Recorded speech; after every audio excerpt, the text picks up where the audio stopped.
Assalamualaikum warahmatullahi wabarakatuh dan salam sejahtera.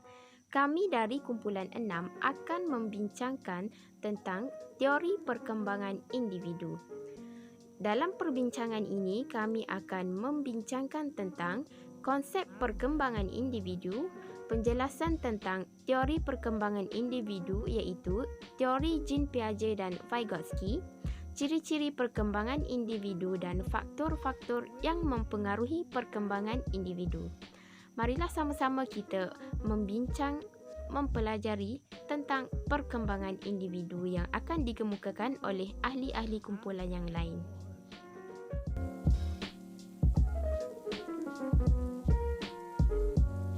Konsep perkembangan individu.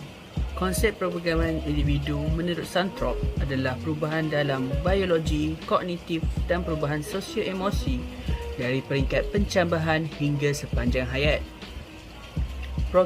Perkembangan dari individu adalah berbeza dari individu ke individu yang lain bergantung pada persekitaran dan juga cara pemakanan serta cara mereka membesar.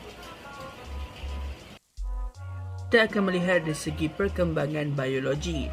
Perkembangan biologi adalah perubahan dari segi saiz, umur, tinggi dan juga berat badan. Perubahan biologi ini bergantung kepada cara pemakanan, faktor genetik dan juga persekitaran mereka. Seperti mana mereka memakan makanan yang sihat, maka perkembangan mereka dari segi biologi adalah lebih baik.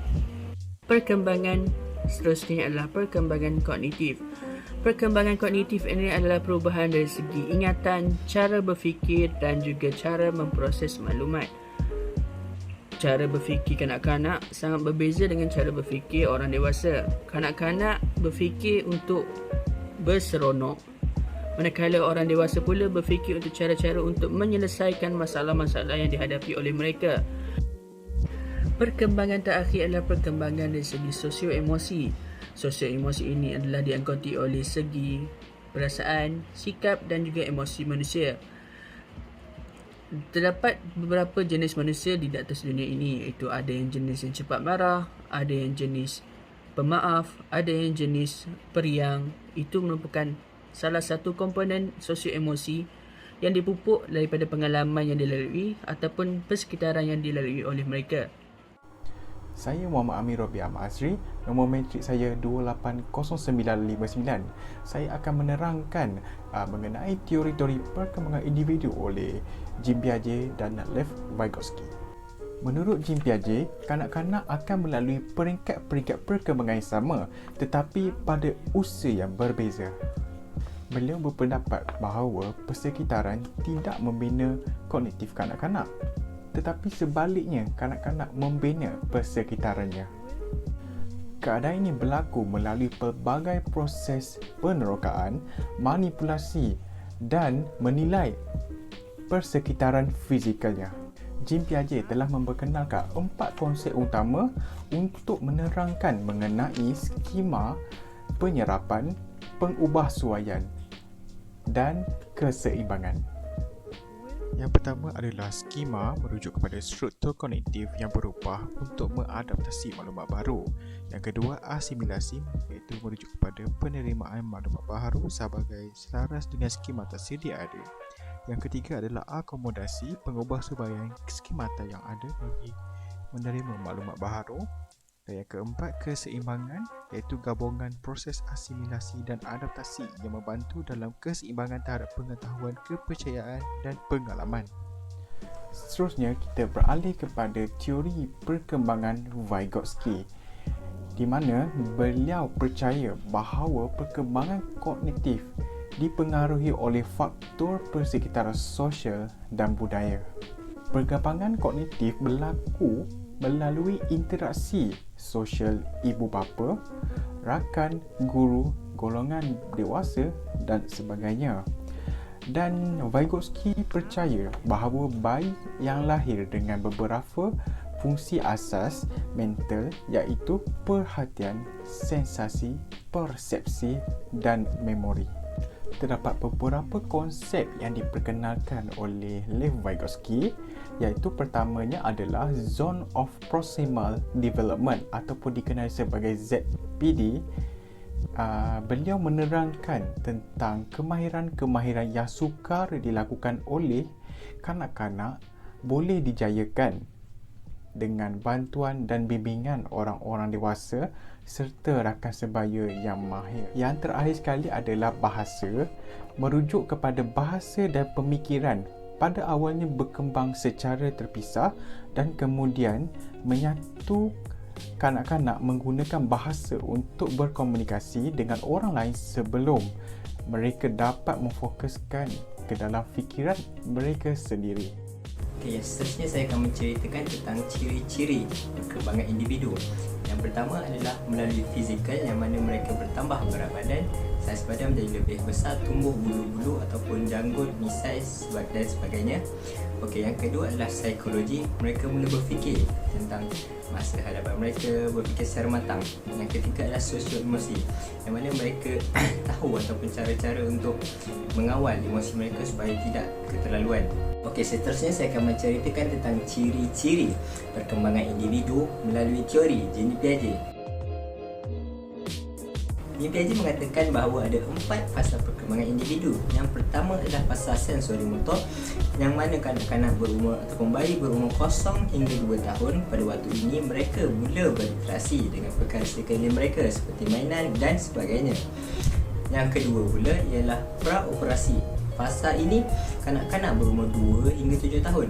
Kanak-kanak mula berinteraksi dan tidak mampu lagi berfikir secara matang. Yang ketiga adalah operasi konkret.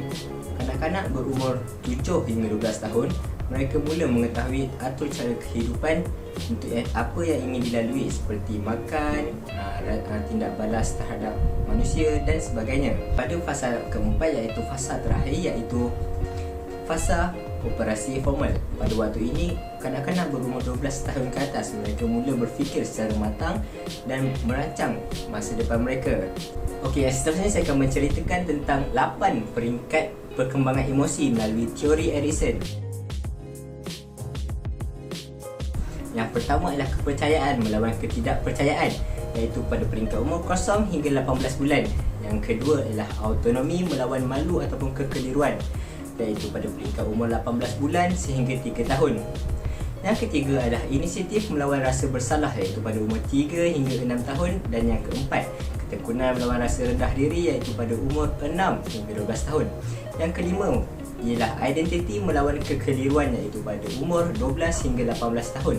Yang keenam, kerapatan melawan pengasingan, iaitu pada umur 18 hingga 35 tahun. Yang ketujuh adalah generativity melawan pengusahakan diri, iaitu pada umur 35 tahun hingga 60 tahun. Dan yang terakhir adalah persepaduan melawan putus asa, iaitu pada umur 60 tahun sehingga akhir hayat mereka. Assalamualaikum warahmatullahi wabarakatuh. Sebelum saya memulakan sesi pembentangan saya ingin memperkenalkan diri dahulu. Nama saya Muhammad Syukri bin Muhammad Saleh, nombor metrik 288773.